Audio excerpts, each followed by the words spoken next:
What is happening, you guys, and welcome to another episode of the Finn's Tailgate. I am your host, El Capitan. It is Victory Party Panel in session. We're going to come on here for the next hour or two or so, open up the panel. I got Color and Ali in the back. What is happening, boys? Both you guys were at the game, got to see the victory up close and personal. Tell me, guys, victory, real quick, before we do the rundown, quick take. What was it? Color, you go first. Man, I got absolutely cooked. And all I got was this stinking t-shirt. There you go. Game fucking day, bitches. Thanks, John. And 13 points of offense. That's true. That's true. But it was a hell of a day. Hell of a day. Hell of a day. What about you, Ali? I think I'm going to take a chapter from the Book of Color. Ooh. Daddy's home. Daddy's home. Let me tell you. So for me, the biggest thing was seeing and this is the big shout out to the entire Miami Dolphins fan base who showed up to the game. We took over Hard Rock Stadium no longer is it the home game for the Patriots. It's Yeah. Dolphin Stadium. And just like all the Dolphin fans that were there that watched those individual Patriot fans walk away slowly but surely. And then, hey, goodbye. That's what it Nice. was over and over again. I loved it. Nice, bro. Beautiful, beautiful. All right, guys, make sure you're hitting the like button. If you're watching on Facebook, Twitch, or Twitter, come on over to YouTube. Subscribe here on the network. Get down with all the programming we got here. Tonk 7 TMI Tuesdays live around 9 and 10 on Tuesday nights. Color, Ali, and myself all filling in as the co-host. You guys can catch Colors on Thursday nights. You can also catch him with Coffee and a Cup of Color on mornings sometimes. Fridays, we're doing cash and tickets, guys. We'll have that with Brandon the Bookie and everybody. And then Saturday nights is Late Night Exhale with Ali coming at you. Make sure to check it out. And then every other night, day, time of the week, you can catch me, El Capitan. Make sure you guys are supporting the show through Cash App and Venmo, as well as you can support the show through Fanatics. Link is in the description. We also got the link for all of our gear down there in the description. Make sure to get yourself some. Ali was flying the flag loud and proud today. And there's also a link for all of our great gear down in the description as well. And then Backroom Collections link is in the description. Use offer code #TFTG to get 10% off all your purchases. But guys, before we open up the panel, give me something. Give me something. Looks like Color got a little bit of a tan. Color got some color. What something? Man, I tell you what, do you know, I'm gonna toot my own horn because God, it was hot on that visitor side. But you know what? If I had to do my part to make sure there was less blue jerseys on that side, that's what I did, and it was fun. That's right. That's right. They're gonna have to reconstruct, make a longer on the visitor side for the fans because there's not gonna be any more Patriot fans coming around this muh. And after the Dolphins get some playoff victories under their belt, there'll be no other fans other than Dolphin fans in that stadium. And that's what I want. Yes, it was the closest thing I've seen to how the stadium was when I was a kid. I haven't seen it like that in a long time. It was all aqua and orange. Yeah. And it was full. From head to toe. That's good, man. That's good. Thanks, everybody, getting in here early, ready to party down. Joe in here. Kenna, God Soldier. What's happening? 3 sacks all on Tua. Bad throws on Tua. Ben spot thrower. We'll get into all that, guys. God Soldier, thanks for coming in. CT, John, Bentley, Bill Reynolds, Kevin Schwab on the Facebook. I see you, Schwab. That's cash and by tickets. the way, Cash and tickets, Kevin. I had said that at some point during this season, for even if for only a week, we were going to hold the #1 spot on defense. And damn, we made a case for it today, man. It might just be the first week out of the gate. I know, right? I actually took the Dolphins defense on several of my fantasy leagues, and it was booming with fantasy points. So I was all happy about it. I also took the prop bet on defensive score. Yeah, took that one down easily. How you not think our defense is gonna score a touchdown against the Patriots? I mean, given how we've played against them the past 2 games. That was an easy bet. Yeah, I'll tell you what, calling the game, there was very few times I felt a little dicey. Honestly, the game that was another thing I called, remember? We were going to have this game in hand from start to finish. It was true, we did. I mean, because we left a lot of meat on the bone like always. They could have very well came back, but we didn't lay that goose egg in the third quarter. Here's the big takeaway. Got at least 3 points in the third quarter. This is true. But here's the big thing for me is that, yes, there's a lot of room for improvement in certain areas. I agree with that. But the fact that we actually got to see it in a regular game, and I know what they were trying to do, and had they executed right, the ceiling is so much higher than what I expected. There's so much more we can do with this as long as we execute. I'm not worried. In fact, the coaching, I have no worry about the coaching staff or calling plays anymore. I have no issue with that whatsoever. Even on the Boyer front, Boyer was making the right calls when it came to the defense, in my opinion. And to answer Jay's question, I would say because of the win, you have to give him. I mean, I'd go C plus. I was gonna say flat C, but the guy won the game. So I mean, he did what he needed to do. He didn't turn the ball over. I gave Tua a low B, not a B minus, a low B. You could say that. You know I mean, like I said, that, he protected the football. Obviously left a whole bunch of meat on the bone. We scored exactly our average per game last year. And only 13 points of that was due to the offense. But it is Bill Belichick defense. That's right. I gave him a B because I'll tell you what, Bill Belichick did both things Tua loves to do to stop him. He came up the gut, and anytime Tua tried to roll out, there was pressure right in his face. Tua did not get any rollout and throw in on a play action. Didn't get one of them because he had pressure in his face. Man, he might have threw him, but he never got one the way he should have, where he would have time in front of him. And Tua did all right. No turnovers. Got lucky on some, but still equated to none. I can break it down, and maybe that grade will come down a little bit. But I gave him a nice B because he stayed poised, he stayed composed, and it never got away from him. And the second, I mean, look, and watching, you get the close up on his face. After a little bit of a bad play, he immediately calmed back down, cool as a cucumber, and took it back out there. O-line, still suspect in the center there. Liam Eichenberg, Connor Williams, their communication, them passing off their guys, they got to get better at that without a doubt.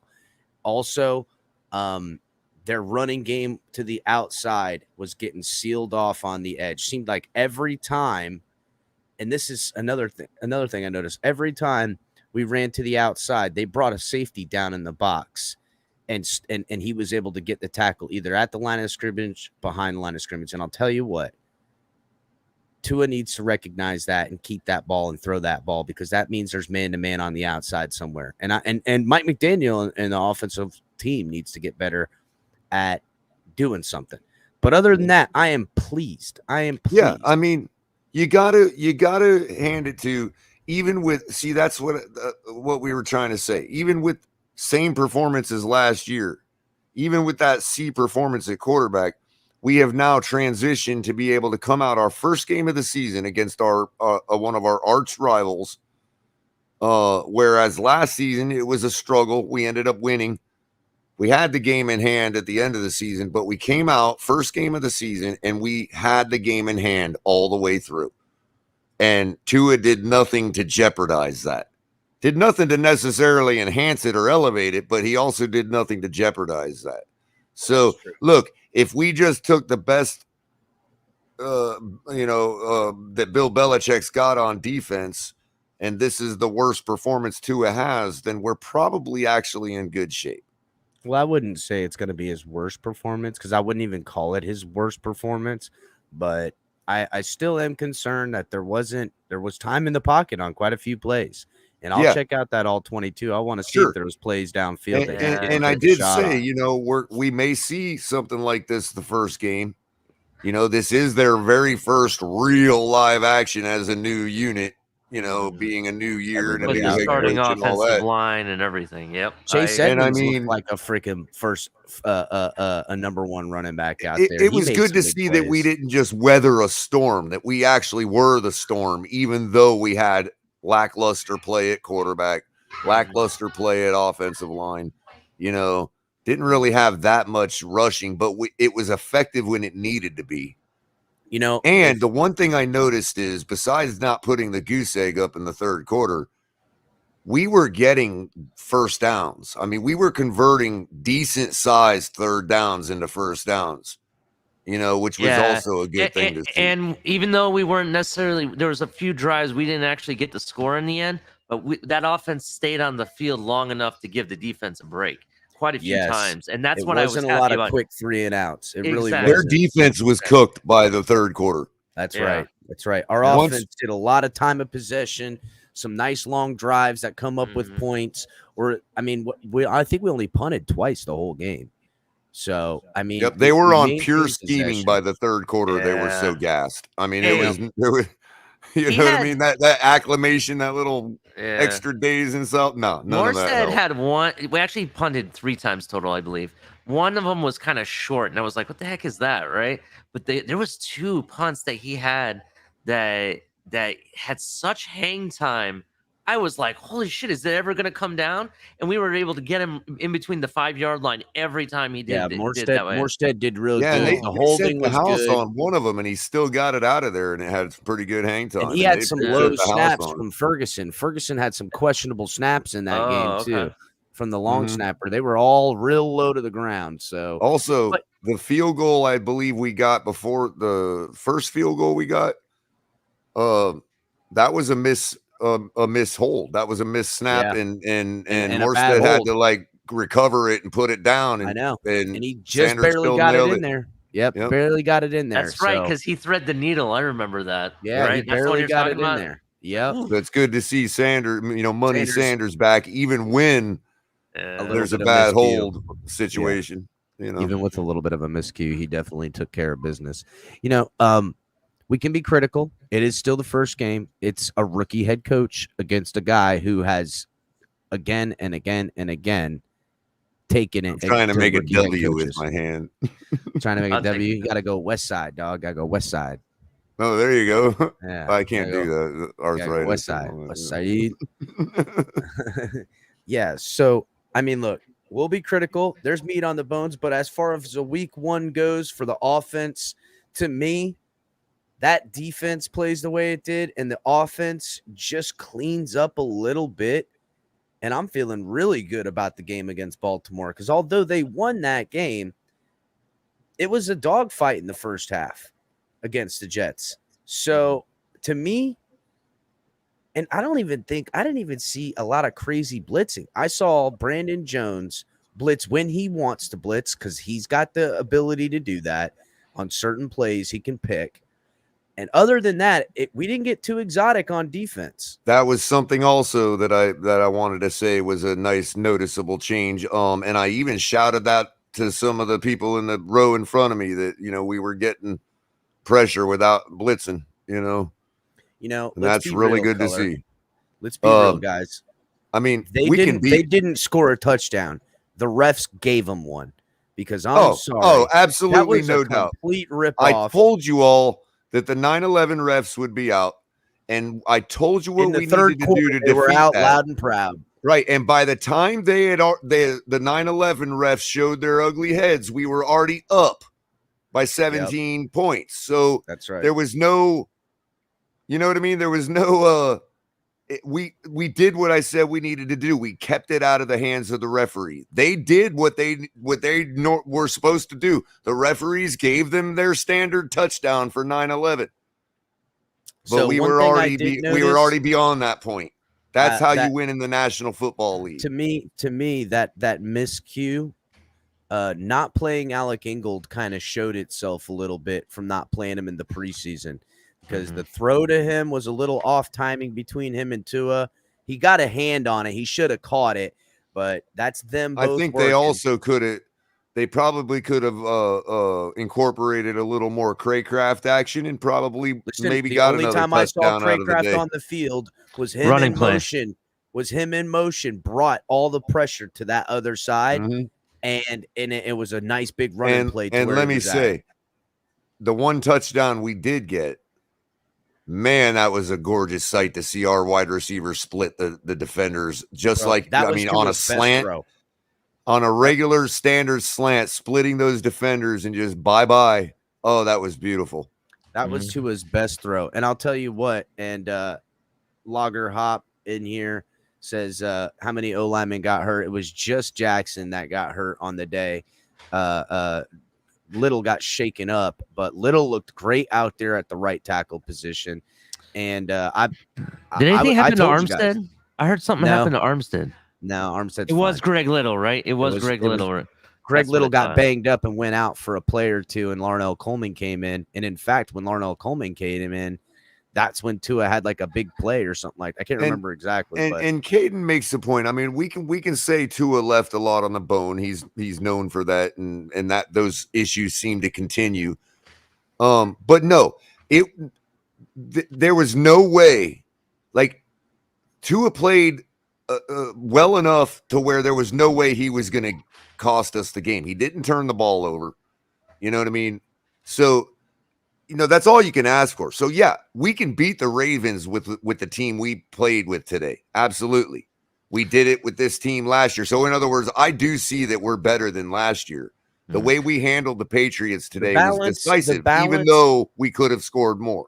The balance listen, guys, our offense last year was one hot drive a game, one close field score a game, and then another hot drive, luckily, in the fourth, and hopefully that was enough to win it. That is not the offense we've seen out there last year to this year. That offense maintained possession, gave great balance, beat up on that defense, gave them a run for their money, didn't score as many points as I'd like.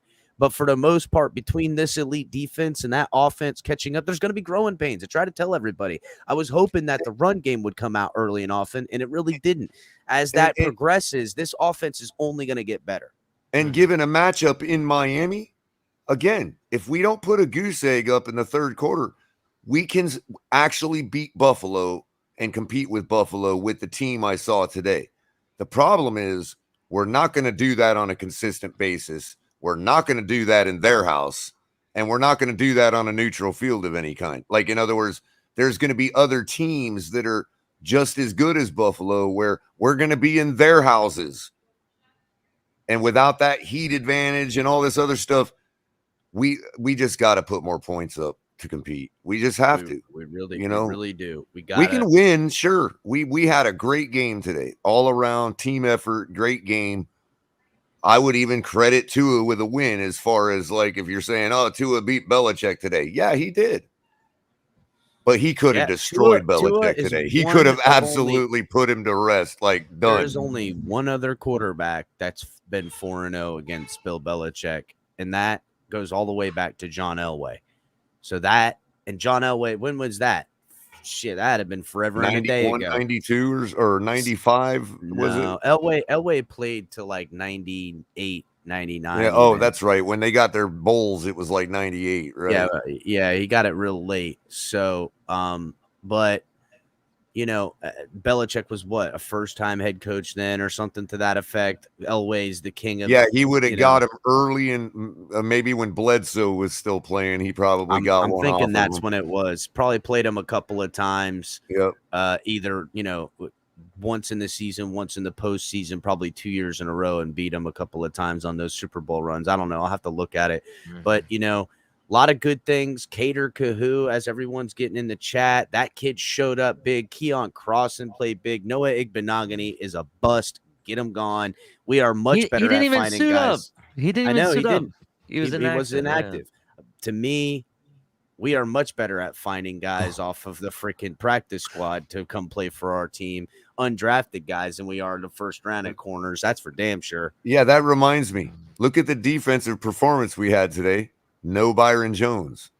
Byron Jones. Good point, Color. Can you imagine with Cater Kahoo and Keon Crossan and Nick Needham and Byron Jones, and they're all rotating in out around the corner? And like I said before, if we're losing a game because of no Byron Jones, we got bigger issues. And we don't have those bigger issues because we took care of business without him today. You just reminded me of something, El Cap, about about moving players, rotating in and out. Did you notice the offense had they already planned who they wanted to rotate in and out? There was it was always like the same people in, out, in, out, in, out constantly. They had packages already put together. You know what I mean? There was no indecision. That's right. Yeah. That's another thing I want to say. Absolutely spectacular coaching, calling a game performance by Mike McDaniel today. Mike McDaniel absolutely proved everything that every question people had about him out the window in real game situation. I know it's only one game, but guess what? It's very rare that a new head coach comes in like that and destroys a 6-time Super Bowl champion the way he did. Yeah. I mean, somebody pointed out in another chat I saw, he had Bill Belichick calling timeouts too early. Yes, he did. Yes, he did. I mean, he had Bill Belichick calling timeout on a 4th down play, comes out and still converts on the 4th down. McDaniel. I mean, Mike McDaniel looked amazing. I'm proud of him. He lived up to all the hunt. This guy can definitely hunt, man. Yeah, he can. He did a great job. It's kind of like what we've seen out of this defense with our lats coaching staff. There's just this overwhelming thing. It's that night and day with the offense now with Mike McDaniel. Shout out to Josh Boyer. Josh Boyer kept this defense rolling the way it should. Didn't get too exotic. Didn't do too much, but these boys can play. Boy, watch out. How do you like the teamwork? Wait a minute. How do you like the teamwork on that interception, man? Oh my! That was purposeful. You guys realize that, right? That wasn't just that wasn't just tip drill and somebody came in and caught it. That was punch it out to you and you catch it. I'm gonna tell you 2 things on the defense I really liked, and I wanna bring this up to a point real quick before I lose it. So the one thing I noticed is we didn't necessarily play zone the entire game. There was some times where we played man to man. I don't know if you noticed it. There was also the big thing for me. Everyone thought that Melvin Ingram was going to be put on one of the ends, and they had him playing linebacker. Bro, Melvin Ingram looked good, bro. Great open field tackle for a loss on Ramondre Stevens. On a nice pass, delayed. He had no one there, and Melvin Ingram literally chased the ball in the air to the tackle. Yeah. Man, Buddy looked good, bro. Buddy looked good. Yeah, he did. Yeah, everybody looked good, man. Ogbah looked good. Everybody did. Ogbah looked good. Jalen Phillips was all over the place. He was like, "It's my job." You know what number I didn't see very much today? Who? Number 1 in blue. Yeah, he had 1 of 2 targets, or 1 of 3 targets for I think 6 yards or something like that. And did we get confirmation on? Did you want to hit the breaking news? Did we get confirmation on that LBJ thing? Yeah, I believe he did. Hold on. Do you want me to hit the breaking news? Let me. Nobody's said it yet. Oh, the Lynn Bowden. Everybody's ignoring it. Yeah. I'll go ahead and hit the breaking news. Let's do it.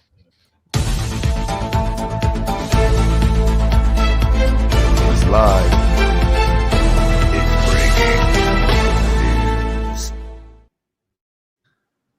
So the New England Patriots, immediately following after the football game, let go of Lynn Bowden Jr., look for the Dolphins to try to pick him up on the practice squad, letting somebody go just to slight them. And as I said to everybody, Lynn Bowden Jr. went there with the faulty playbook to give Belichick, who looked There's some other breaking news. Supposedly Mac Jones has a back injury. Yeah, that was also reported. Wow, yeah.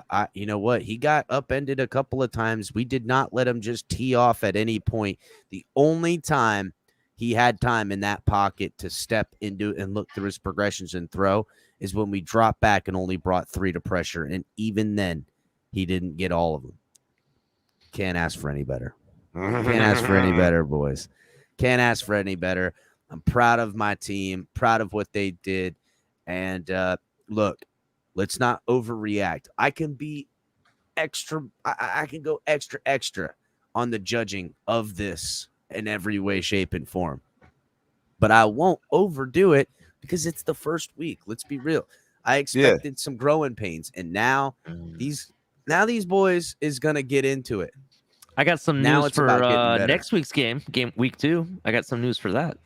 What is it? So Harbaugh announced that former Miami Dolphin Juwan James tore his Achilles today. Wow. Really? So their right tackle is down. Ouch. That's big news for week 2. That could be Mostert having a really big game. Let's hit the breaking news again, Ali. Take it home. It's live. It's breaking.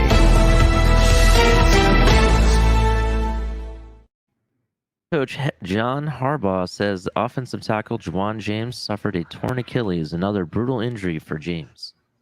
So that's Wow. breaking news for week 2.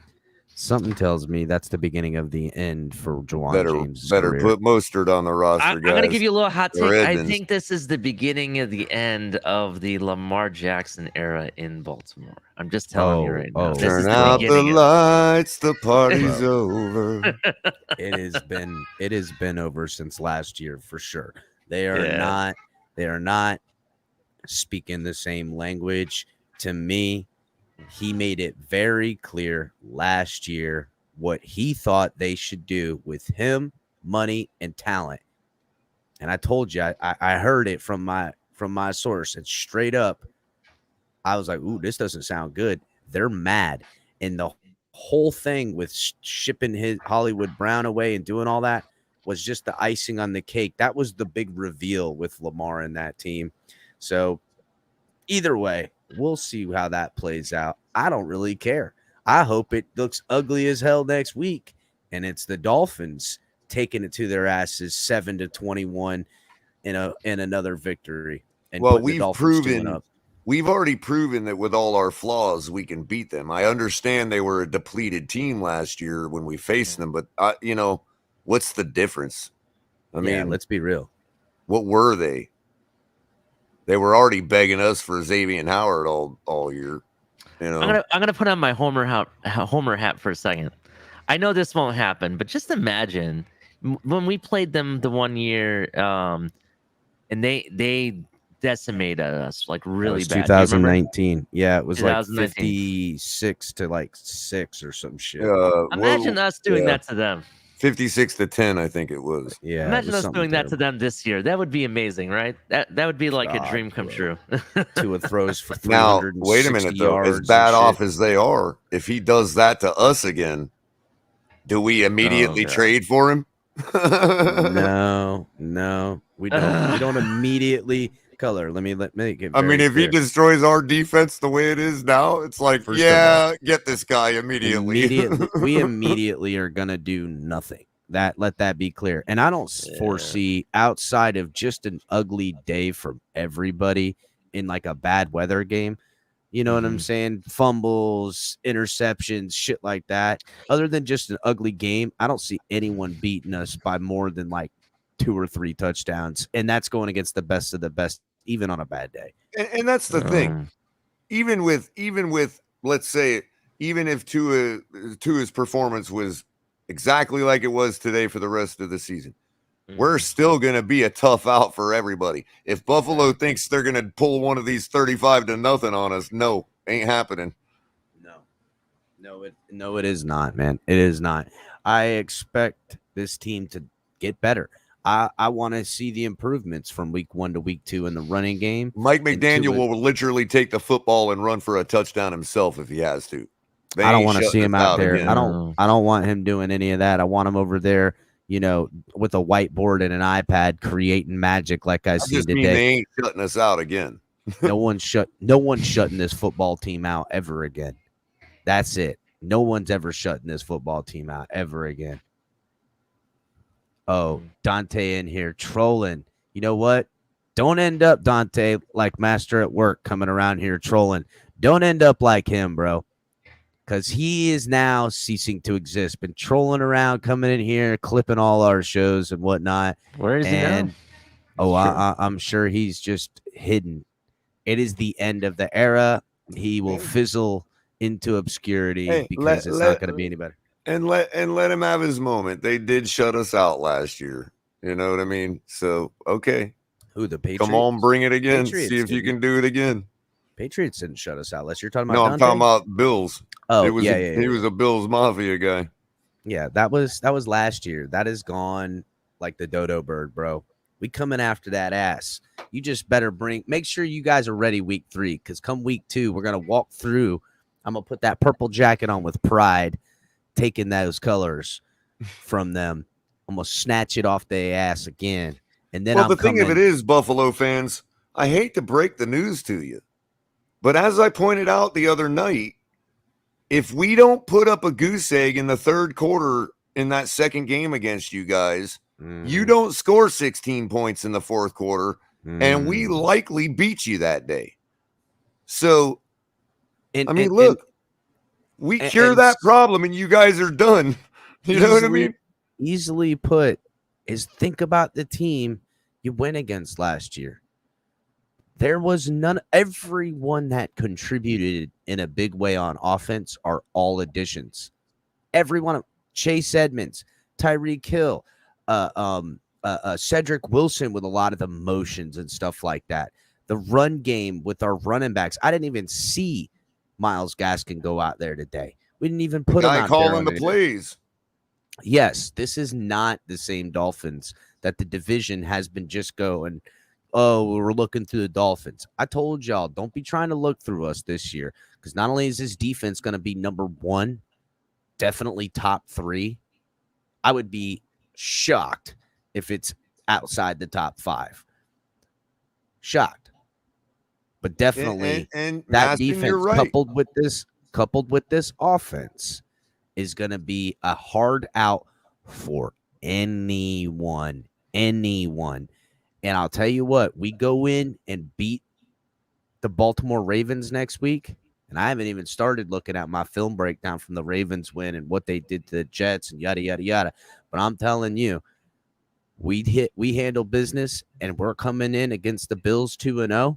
The Bills are not going to want to see the Dolphins high on their high horse, adrenaline pumping, coming in there, figuring things out in the run game, in the pass game. Tua finally putting the ball downfield on some big shots. We're going to take your soul. Yep. And I do want to point out, yes, we actually left meat on the bone. But here's the thing, Mastin. You're right. We only put up 13 points. But that is the last problem we have. Because we just look, you all can ignore the fact that they put up 40 burgers all year last year. But that offense we shut down to 7 points today can score points. Okay? And they didn't today. Period. So what I'm saying is, our last problem we have left, which is leaving meat on the bone. I mean, I'm just saying, bro, you know, you guys couldn't put up a touchdown against the Jaguars. What makes you think you can put up a touchdown against the team you saw on our field today? Listen, look at how many times you guys turned the ball over in week 4, or excuse me, on Thursday, on this Thursday against the Rams. The Rams got a good defense. They ain't got what the Dolphins got on defense. And the Rams offense, you know, they lost some people as well. I'm just don't get it twisted. Ali, and I know it's only one game. I know it's only one game, but everything I've said about the defense this offseason is coming to fruition. Every single bit of it. I laid my damn money on it today that we were going to get a defensive score. And it was like clockwork. Matter of fact, I had just visited Ali at his seat, trying to cool off myself for a minute. Walked all the way around the promenade, back down to my seat in the 3rd row in the baking sun. And before I even sat my ass down in the seat, we were getting that scoop score. Yep. Yeah. This is you know what I noticed? The Patriots, and I said this a lot in my live broadcast, what the defense gave them, they took. That's why early on, they were driving the ball down the field. The second they got down in points and tried making plays, it was our defense that made the plays, not their offense. Yep. And that's what this defense does. Now, and the bending only happens because we got problems at mid-level tackling still.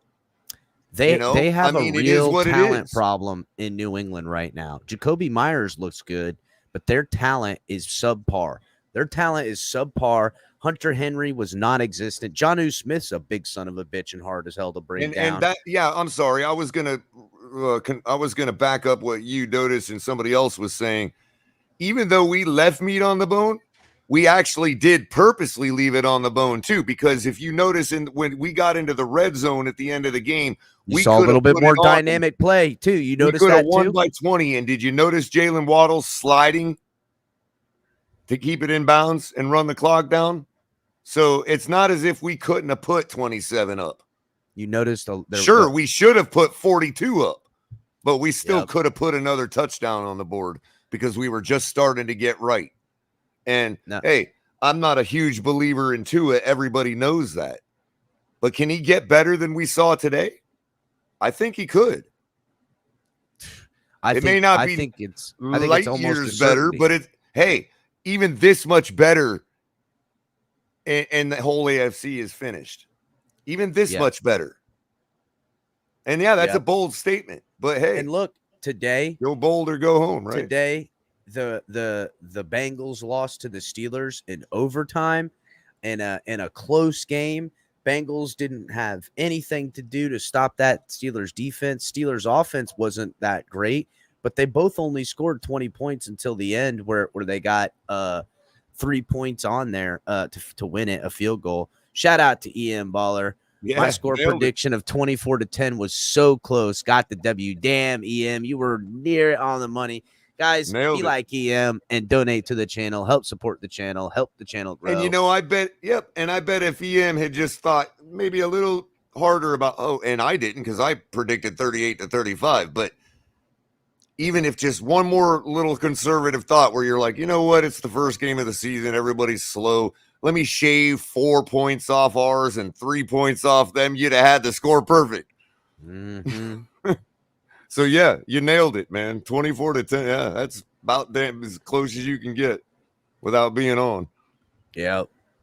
Yeah, I'm excited. I feel like we have a real offense with a real offensive play caller, a lot of playmakers.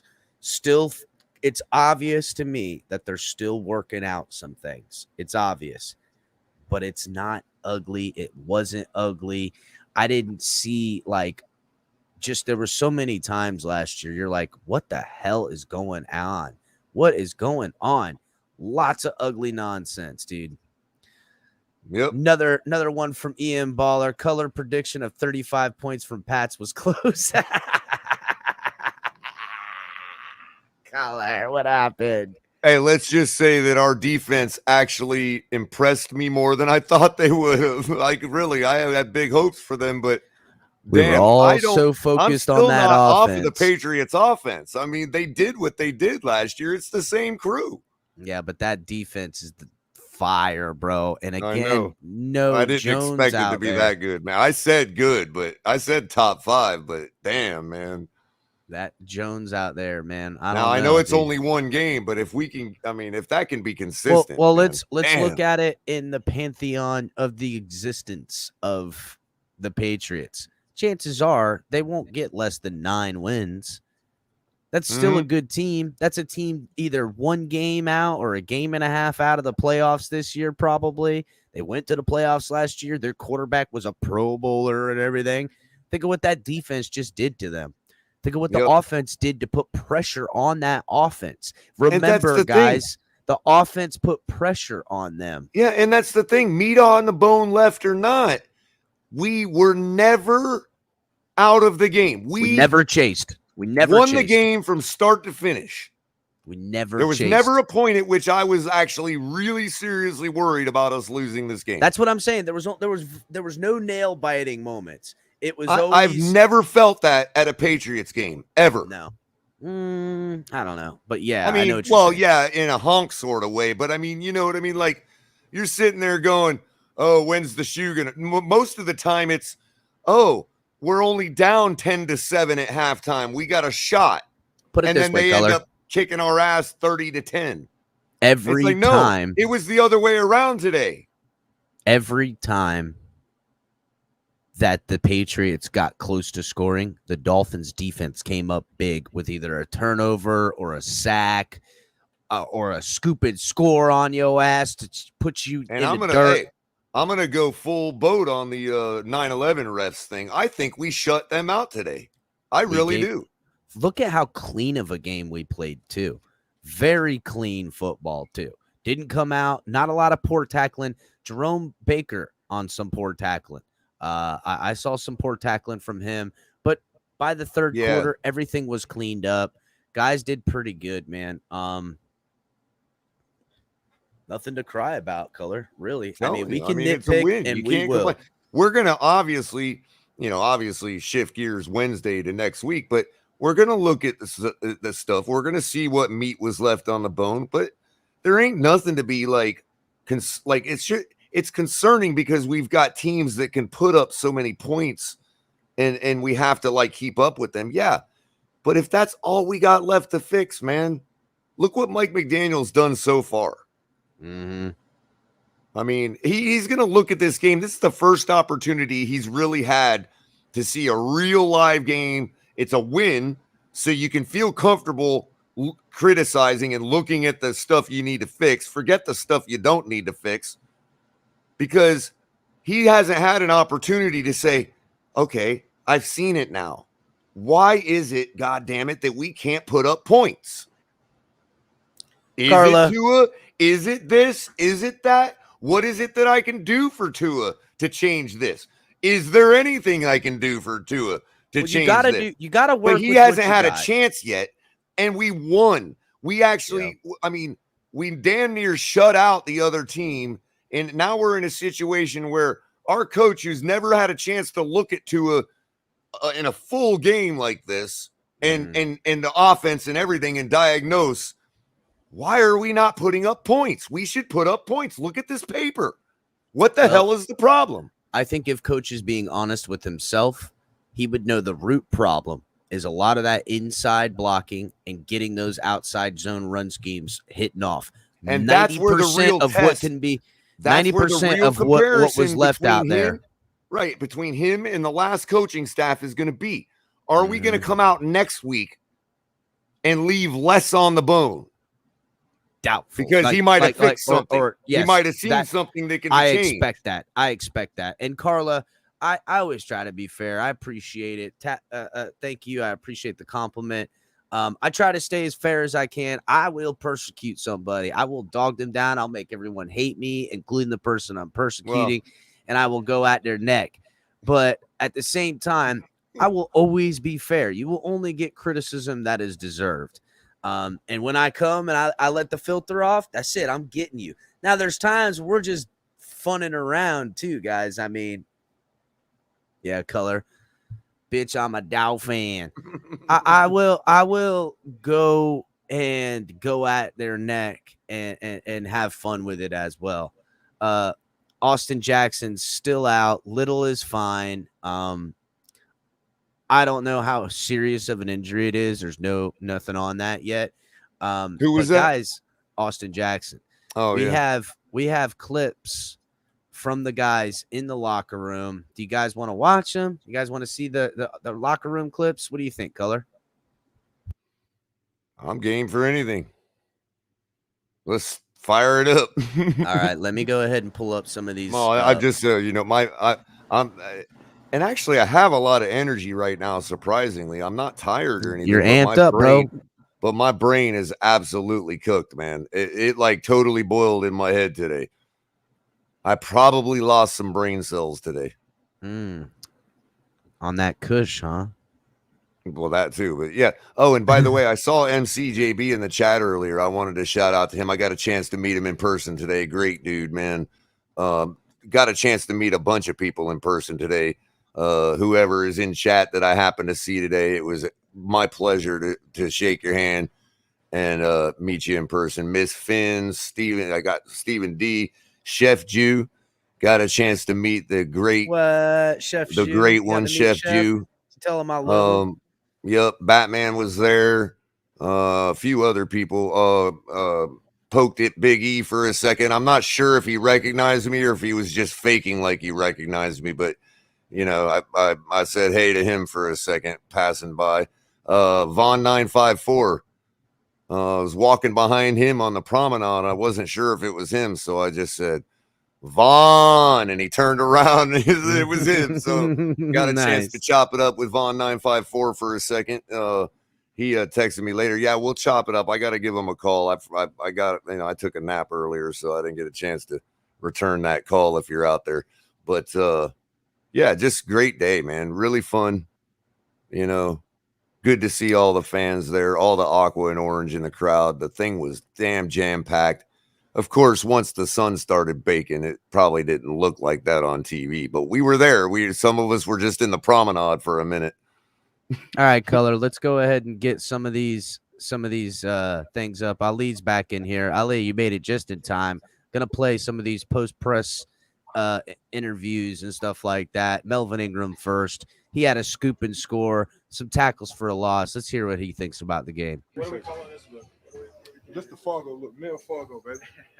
You know how Wells Fargo, male Fargo. The bank, baby. It looked like you just snatched that ball out of the air. Yeah. Was it just like seamless? You just saw it in front of you. Tell us about the play. Hey, man. See ball, get ball. See ball, get Come out ball. there. See ball, get ball, baby. That's all it is. Just trying to make a play, though. All jokes aside, just trying to make a play, man. That's what I do. Man. I'm here to try to make plays to help this ball grow win. Find the end zone. Your first game as a Dolphin. Yeah. I mean, pretty fun. Good way to start off this little For sure, chapter. for sure. It should be many more to come. Yeah. Should be many more to come. I like getting in that box, man. Ain't nothing like it. What's it like playing with this defense? I'm sure you've seen it before, but it's just like the defensive backs get the backfield. Oh, man, it's amazing, man. That's special. When you got DBs and linebackers and all that play like that, man, it make your job easy. Man, it's all 11 guys out there getting to that ball, and it's something special here. You've been playing at a high level for so long. How special do you think this defense is? Oh, man, extremely special. The sky's the limit, man. I don't think we understand how special we can be yet. Yeah. Man. We just go out and work every day, but this defense will definitely be very special. Is the game plan you saw from New England sort of what you were expecting? Week one's always such a question mark. Yeah, it was what we expected, man. We stay in the film room, and coaches do a great job of preparing us, so it was everything we expected. What do you got in store for next week? Oh, man, we're just going to get back in the film room. It's just another building stone, man. Get in the film room, get in practice, try to go out there and get another dub. Nice, bro.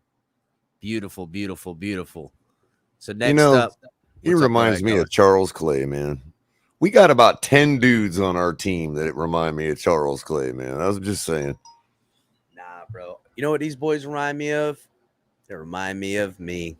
That's what they remind me of. They got some El Capitan blood in there right now. Yeah, Donate no to the doubt. channel, everybody. Make sure See-ball, get ball. I love it. See-ball, get ball, bitches. Go get yourself some. My football, my touchdown, my house. Get.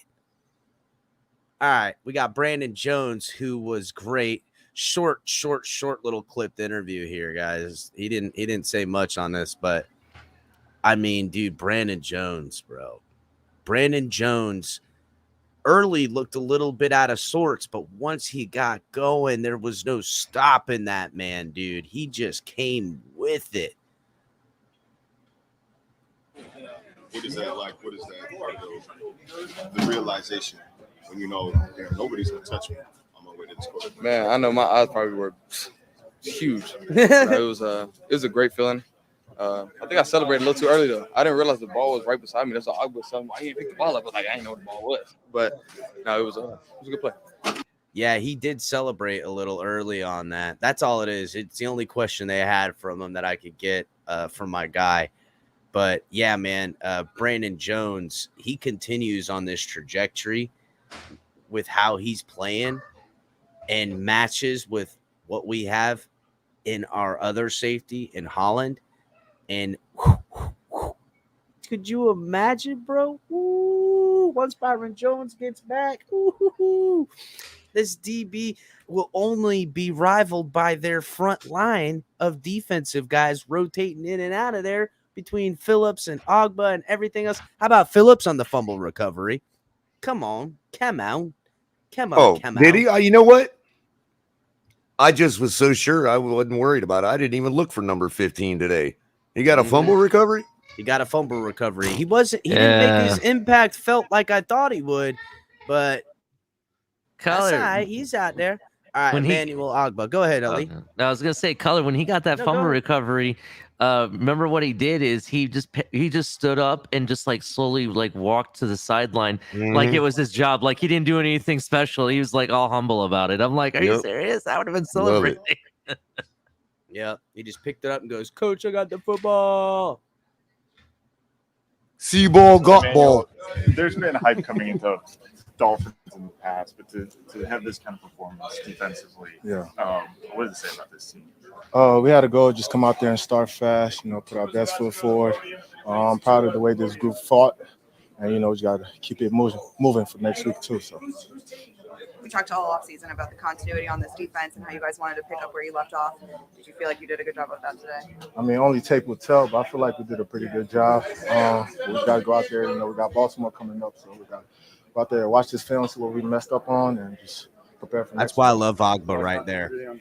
Nothing new to them. This defense. The young guy gets in the end zone. The new guy gets in the end zone. Oh yeah, Mel. Oh yeah, I saw B Jones came off the edge, hit the quarterback. I was trying to get the ball, and Mel came out of nowhere, scooped and scored. You know, I'm proud of him. I'm happy for him. You know, we scored as a defense. Does Melvin Brandon a dinner or something after that? Or? Shoot, probably. Shoot, you can ask him that. But probably. So. How happy are you for your head coach getting his first win? I'm excited. You know, he deserves it. We worked our tail off, you know, during the offseason, you know, just to get to this position. I'm happy he got his first win on the belt. So.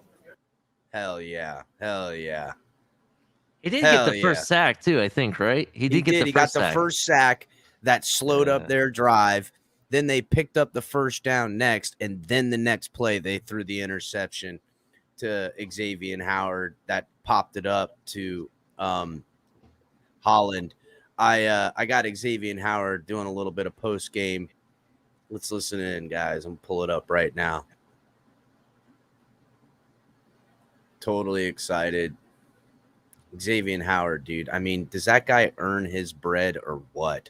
Type play with Devontae like that? For sure. I definitely was looking forward for a jump ball. You know, Devontae got to go get it.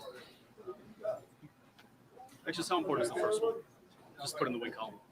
Man, we got to get used to that feeling, you know, and it means everything. You know, it's a good start. You know, we got Baltimore next week, so we got to keep it going. Yo, real quick, is it me or does Xavien Howard just look thicker? Doesn't he look meatier and thicker? Yeah. Like, damn, dude, he looks thicker and he doesn't look a tick slower either. Yes. Right. Yeah, most definitely. I feel like we did that. You know, Javon attacked the ball and I ain't got no more. Did you hear what he just said right there? He referred back to when he said about him and Holland working together.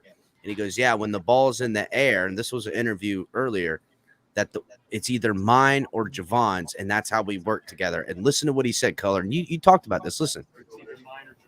Yes. Right. You know, we got Hold on. Baltimore next week, so we got to keep it going. You said, I think it was last year, you said ball goes in the air, it's either mine or Javon. Yes. Right. Yeah, most definitely. I feel like we did that. You know, Javon attacked the ball and I ain't got no more. What's it like to have a guy like that with you back there? You know the move by guy that's moving our leg like that. Man, like I said, it's anybody ball when it's in the air, you know, and we showed that today. How special do you think this defense can be this year? On the sky's the limit for us, I feel. You know, we just got to keep it going. It's only the first week. You know, like I said, we got Baltimore next week. We got to keep putting that stuff on film. Next was kind of like a tale of two defenses for you guys. Say that again? It's like a tale of two defenses for y'all last year, the first half and the second half of the season. What does it say about you? What message you think that a performance like this sends about what kind of defense this really is? I feel like we just got to keep applying pressure on the defense, you know. Continue getting turnovers. That's the main thing. We focus on defense, so we just got to keep that going. More than 65,000 people showed up. Did you sense it on the field? Did you feel the crowd energy? You definitely feel the energy, man, from the crowd, you know, and I feel like that's what keep us going. Even when we tired, when we down, you know, just keep pushing. Hell yeah. He has to be the best defensive back we've ever had on this team, dude. Ooh, I don't know. He's definitely one of the best. One of the best. Color, I'm just going to tell you right now, what we saw today, we shouldn't be surprised, man. We've been saying it all off season. We got a top 3 defense, bro. Top 3 defense, right? This is what should be expected against teams like this. We shouldn't have these issues with teams that are in the parallel of the Patriots at this point. We shouldn't have these problems. So I'm very impressed. I'm happy. I'm glad what I saw from the defense. I'm not really questioning Boyer. I think he made the appropriate decisions, and in the defense executed to the best of their abilities based on that. So I'm very happy about it. In the offense, yes, I know it's only 13 points, but look, 3 of those points came in the third quarter, and I'm telling you that is so important for the defense. You guys I think everybody just really underestimates how important. And we didn't give up. We didn't come out, sluggish after the half on defense or offense either. Got points on offense and also didn't give up like a bunch of points in the third quarter.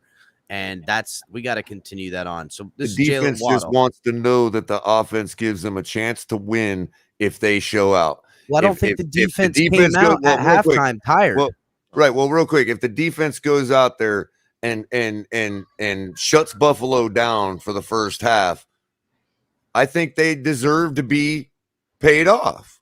I mean, your offense has to complement that, or Buffalo's going to run up 16 points in the fourth quarter, and it's going to look like a shit show. Is that your head coach to roll the dice like that? He just got confident in us. We had a good off season, good camp, so he got confident in us. We confident in him. Every decision that he make, we're gonna try to go out there and handle up. Does it kind of excite you, the fact that your coach is not like, running the ball to the side or trying to take 5 yards and punt it, that they want to go for it on 4th and 8 and try to, get a huge lead at half? Man, I trust Mike to know what he's doing. Trust him play calling, all that good stuff. Great head coach. It's a good first win. Pardon me. What about Tua to decide to throw it to you to kind of attack the middle of the field like that? What did you think about that? It was a great ball. O-line held up. Did you see his earring? It's of a penguin. Good. Yeah. That's fire. Great ball placement. So it's really them. I just called it in. I couldn't do nothing but handle up on it. You guys are bouncing off each other trying to tackle you. The Waddle celebration made it the season too. You think it's going to be like your thing from now on? I don't know. It get kind of crazy when I see people out. They be trying to tell me to dance and stuff. So I don't know. Did you see a couple of the fans? I did not. I missed that. They were already doing it as you were scoring. They were already waddling. Yeah, definitely. That was a very Alabama touchdown, right? Over the middle and just outrun everyone. I mean, you could say that. Okay, can I respond to that? Go Captain? ahead, bro. Go ahead, please. You know what? Fuck Alabama. This is the Miami Dolphins. Okay, Yeah, that they was a barely Miami beat the Dolphins Texans, touchdown. bro. They barely beat Texas. I don't even care about that shit. This is the Miami Dolphins. That's a Miami Dolphins touchdown. In the words of Mike McDaniel from his press conference way back when he got hired, this is a Miami football touchdown. Yeah, Miami, like we used to say back here back in the day. We didn't call it Miami, we called it Miami. And by the way, John Santos, I had no doubts because I know my audience listens to me. I know they hear me. And, when that happened, when we kicked that field goal, I kind of stood up and looked around at the crowd like, I wonder how many of these people might have heard me say it or thinking right now, damn, that color was right. We score in the third quarter. We're going to win. Color. I was on live making sure they remembered that Color's been saying if we take care of business in the third, it's our game to win. Well, I mean, think about it. They came out and scored a touchdown in the third. Yeah, they did. We went down. We were driving. We got stifled. We kicked the field goal. But if we don't kick that field goal right there, now you're talking about 17-7. Yeah, it's a different game. And think game. about what their defense thinks going into the fourth quarter at 17. We just need to get something in the fourth. That's it. Bingo. It's only a 10-point game at that point. Changes the whole dynamic of everything. It really does. All right, so let's watch Tyreek Hill, who was the superstar in the post-presser conference deal. He straight up had his shades on because his future's so bright. And, I mean, look, dude, it was just watch. It's a great interview. Look. First, explain the sunglasses and look. Oh man, these just the original Soul Runner shades, man. Just to block out the haters. So that's what I be wearing, whenever I feel like it's some haters around. What do you think the haters have to say about your first performance as Dolphin? I don't know, man. A lot of people say that I'm getting old, I look slow, but who said I'm just that? here to win games and do whatever this team needs me to do. I mean, I think Tua just been looking the same way every day, same ugly haircut, same ugly clothes, so it looks the same. That's what I love. Clever. That's what I love right there. Same ugly clothes, same ugly haircut. Looking the same on a victory. He looks the same. I love when people rip each other that are friends. That's what friends do. You destroy each other. Continue, Ellie. I'm gonna hold my comment till after this interview to see exactly what he says, because what he just said, I mean, I know we're trying to be positive here, but he's not wrong. He still looks the same.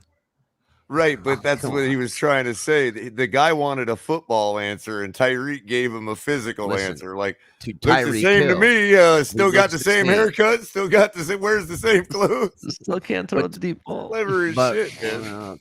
Ali, Yeah. let's wait for to be determined on that deep ball, because the deep ball plays come on those rollouts with that little bit of space for Tua to let the plays develop downfield. That strike to Waddle. I'll give it another game or two. I will. But And let's be honest, he did overthrow somebody today, the fullback. There were game 5 is where I'll have my consensus on it. The only tidbit I have to give you is that I love the coaching. I give it an A for sure, but there was like one or two times during the game that I felt like a deep throw like that what we saw against the Eagles had to happen, and they didn't go to that play. Like when we got that interception, yes, that should have been, you should have cut the throat right there. Tua's at his best after big plays and there's rhythm involved. You can't put the foot to the metal and then hit the brakes the next play. You can't do that to him. That's not how he plays. And that's kind of where I get where some of these other the Tua fans come in and they give me all these not issues, I shouldn't say that, but they say mitigating certain things, circumstances. Yes, I get that and I understand that. So if McDaniel wants to play Tua to the best of his abilities or put him in the position that he can maximize those abilities, he needs to make certain calls like that in certain situations, and I didn't see that. I want to see from the offensive coaching staff and Tua that what they should have made and seen in-game adjustment was that on those outside runs that they were taking on certain types of runs, I'll point them out, but the safety would creep down into the box right before the line. Right before the snap of the ball. And if Tua can read that and make that happen, or they can try to manufacture the safety to do that, that's when that big shot would have been taken. But I noticed Bill Belichick and their defense did a great job that if they were going to bring someone from the backside, they were going to make sure to have someone come on the trap back if Tua kept the ball on the rollout. So they did a good job defending it. But it wasn't good enough to win because the Dolphins won. Let's finish this up. What does it mean in game? I just one game, but like you put in all the work in the offseason. Right. Is it a little extra meaningful to get a win in week 1? Oh yeah. It's always good to set the tone, especially in week 1. I was telling the guys, during our pregame warm up, let's set the tone. Our first game of the year. And let's let other teams know how we're coming offensively. I mean, really as a team, so that's really been the message.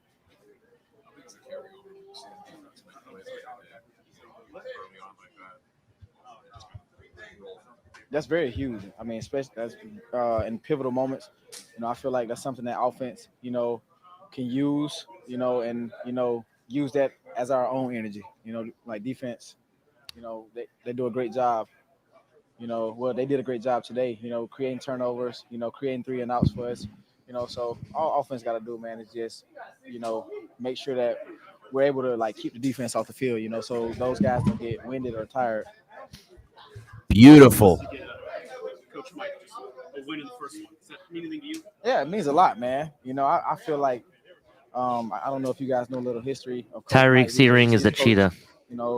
He's been through a lot his life, so this means a lot, not only for me, man, but for this but for this whole team. So it means a lot. A lot of guys take pride, in what they do around here, and they really, look up to Mike as a role model. And so far, he's been doing a great job, on teaching us how to be pros and leading us in the right direction and creating moments for us to be a closer team. So far, so good.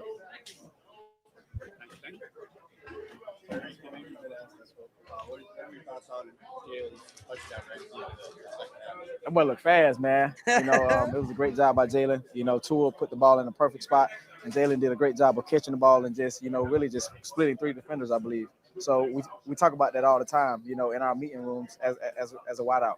you know, if you want to be good, just get the catch. But the great ones, you know, they get House drunk it. off the yak. So Jalen, he obviously did that, made a big play in a big moment for the team, and it carried on to the next half. So Getting drunk off the yak, boy. Love You it. know, the hardest thing to do for a wide receiver, like for lots of people, lots of pass receivers, even a running back, but the coaches always tell you, you know, you catch the ball, you immediately turn it north and south.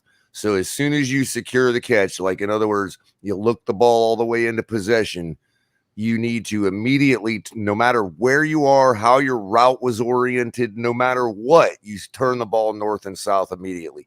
And the reason, if you trust that coaching and you do it right, because they design these plays for you, expecting you to do that kind of stuff.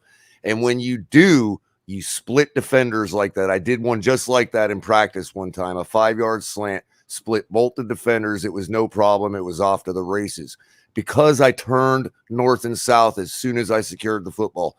That's like the little things, the attention to detail that a great player like Jalen Waddle brings you, and a guy like Tyreek. I mean, look at the way Waddle just, like Tyreek just said, split those 3 defenders.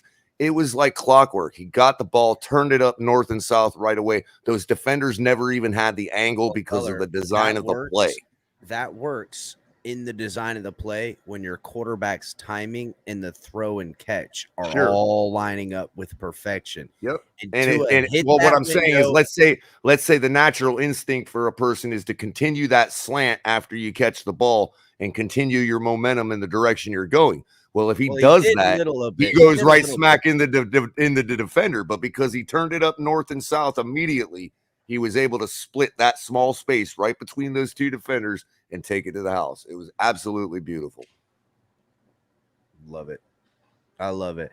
So, guys, make sure you're hitting the like button, subscribing if you're new. We're going to pull up Tua's instant reaction post-press conference right on the field momentarily. But before we do, make sure you guys are hitting the like button, subscribing if you're new. Facebook, Twitch, and Twitter. Come over to YouTube. Get in on the channel. Subscribe over here on YouTube. Get in on the chat with the family. Talk 7 TMI Tuesdays, live between 9 and 10. Thursday nights, late night color commentary. You can catch color in the mornings, doing coffee and a cup of color sometimes. You got Saturday, late night XL with Ali, crushing it on the Saturday nights. And then you got me, El Capitan, calling the games live every day, Friday, Saturday, Sunday, Monday, fun day, in your house, outside your bedroom, in your garage, hiding in the backseat of your car. El Capitan is there for you. Make sure you guys are supporting the channel through Cash App and Venmo. We need all the support you guys can. We also can find your support with Backroom Collections with offer code #TFTG, getting you 10% off. Or you guys can get your gear at Fanatics. That also supports the show. Or grab some of our gear. Links are all in the descriptions. We also appreciate super chats, guys. We always like some super chats. Makes us feel good. Helps the show grow. We really appreciate it. Go, Ali. I see you got something. Oh, no. I'm blocking all the haters. That's all.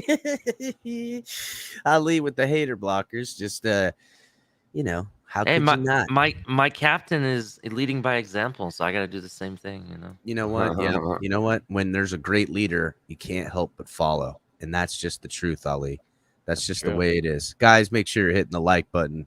So, Tua, instantly at the end of the game, CBS gets a press conference with him. Let's hear what Tua's got to say. One quick note. Yes, Q, Sunday night started already. The Cowboys are trailing the Bucks 19-3 in the fourth quarter. Yeah. It was like all field goals early, and then they think they finally scored something. Actually, did CeeDee Lamb get the touchdown? No. There's been no touchdowns by the Cowboys. It's been all the Bucks is the only people that have scored a touchdown so far. But it was 12-3, I think, at halftime, I believe. I'm gonna have to check. I don't even know what I look like on my bets. Yeah, Last I saw my fantasy, I had 64% chance of winning because I got Tom Brady and CeeDee Lamb in, and then I got the kicker. Well, it was 12-3 until Mike Evans did Mike Evans things and caught a one-hander in the side of the end zone. Yeah. All right, well, let's check out this post interview with Tua. Look at him; he's happy. So much anxiety leading up to week 1. You have a new head coach, new system, but you went 23 for 33 for 270 yards, and you've spread it around to 9 different receivers. How does it feel having this first one under your belt? Yeah, it feels good having the first win with these group of guys. Feels good, having Mike on our side as well, calling the plays.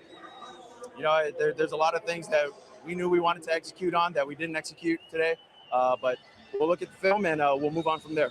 Your defense was also clutch with 3 takeaways. You know what I heard from everybody, especially the leaders on the team, is exactly what he just said.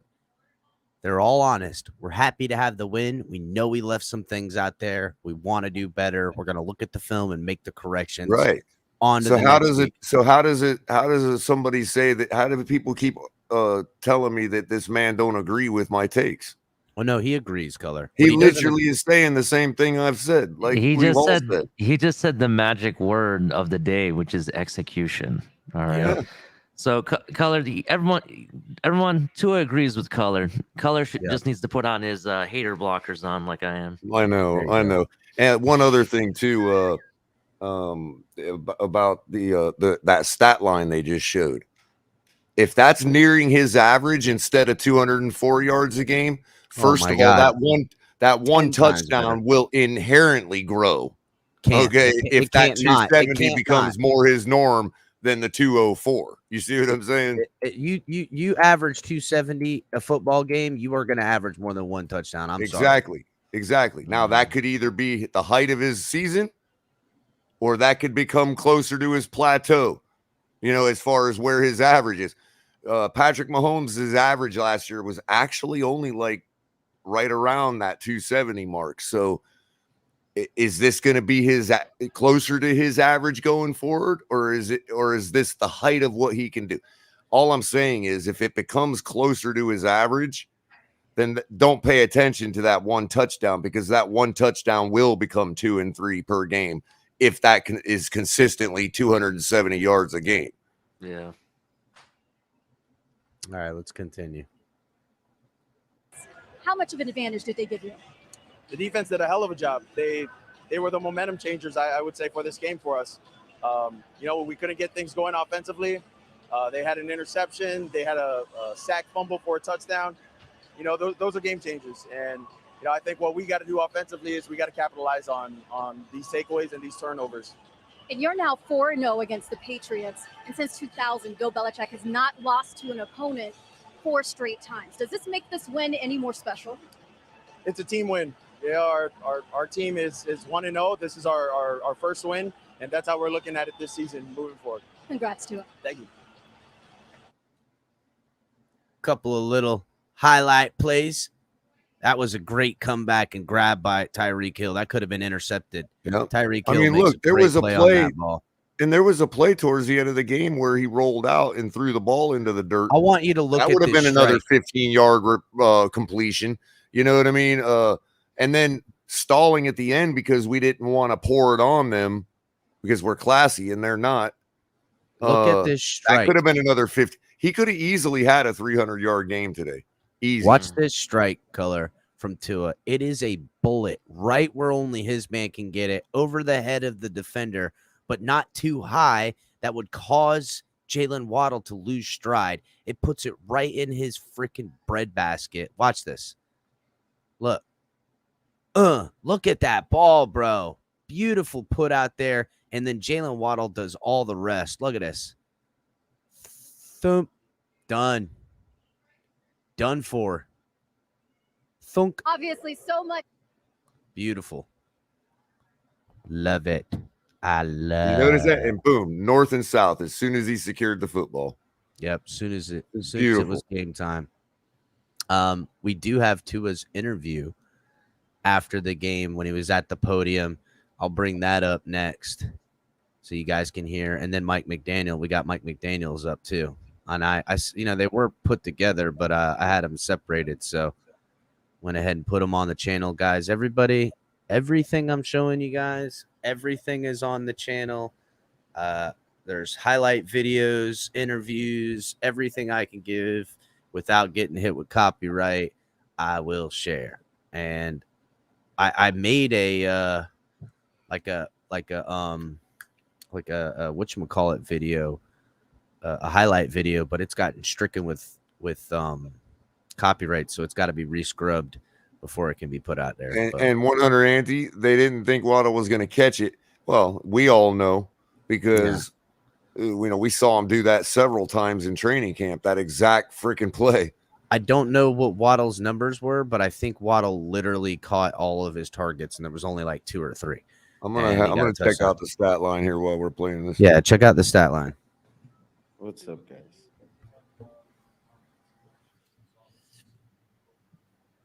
Yeah, I think he has a lot of confidence in us.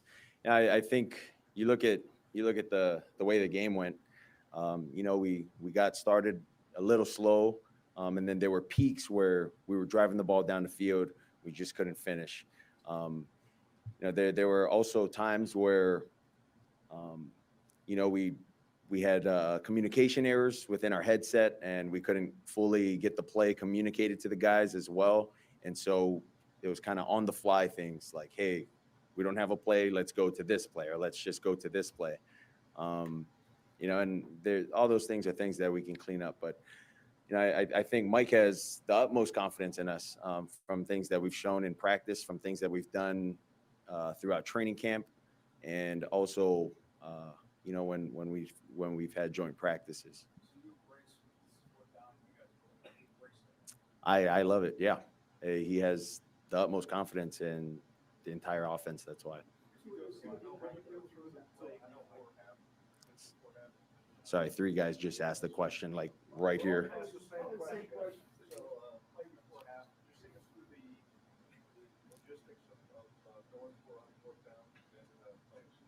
Yeah, I'm not too sure what the logistics are going for it on 4th down, where we were on the field, but what I do know is Mike had, confidence in us that when we did call that play, we were going to make it work. And so we did make it work, and Jalen ended up scoring for us. So that was nice. Mike said he didn't want to make it about himself, but, getting his first game as head coach out the way, getting the victory, the Gatorade bath celebration, just what was that like as a team, and, your thoughts on that? I thought that was awesome. It was awesome to see the team come together under Mike McDaniel. That's his first win as a head coach for the Miami Dolphins. So it's something special. And he's always said that he wanted to come here and create something special. And it's just the beginning.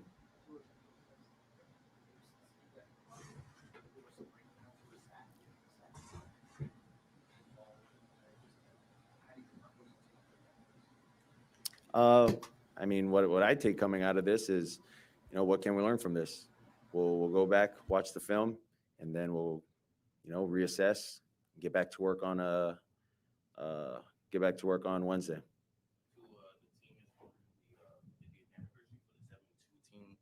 And the quarterbacks was the group that was honored today. I want to know, have you had any chance to speak with Bob Greasy, and what has your conversations with him been like? I've never had the opportunity to speak with Bob Greasy. The only person I've really been around has been Dan. So I have many conversations with Dan. That was a totally unfair question, by the way. I'm kind of surprised that he's been here for 3 years and hasn't talked to what him. The defense was able to do for us. I would say they were the momentum changers for us.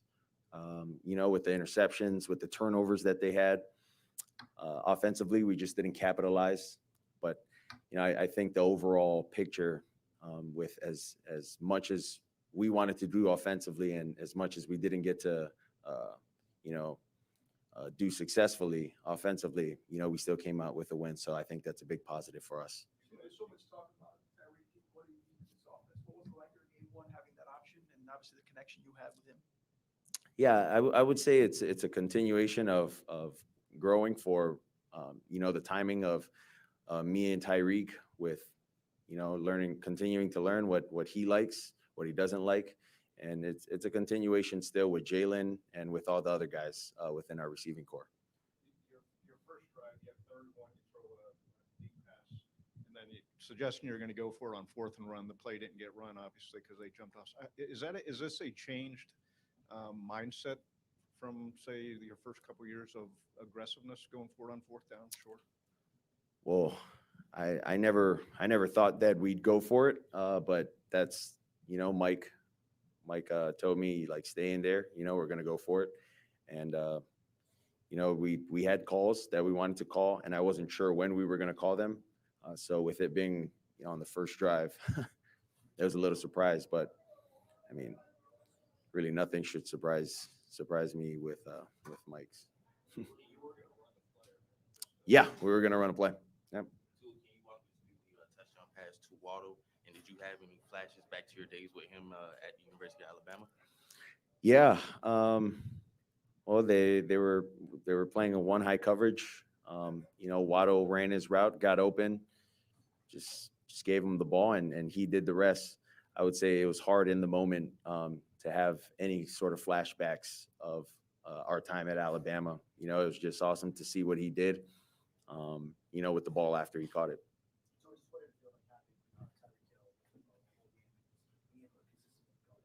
Oh, it feels awesome. Feels awesome having someone like Tyreek.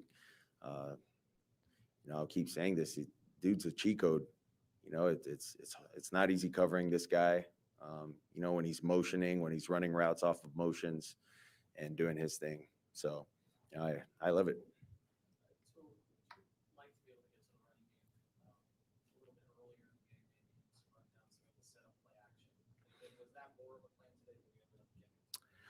Well, I mean, our game plan was to score points and as much points as we could.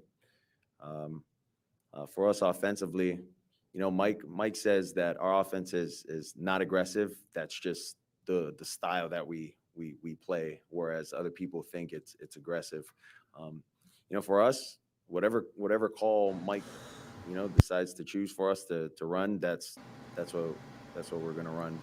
Whether it's trying to set up a play action pass or not.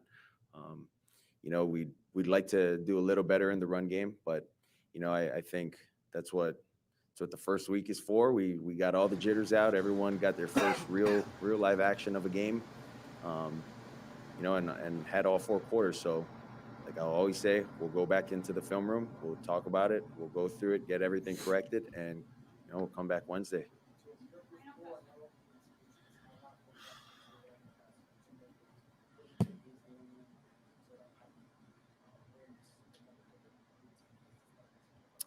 Yeah, that's not an individual accolade, or I don't even look at it close to being that. It's a team sport, and this team has won 4 games straight against New England. So, however way you see it, however way you put it, that's what it is. All right, thanks, guys. Hells yeah.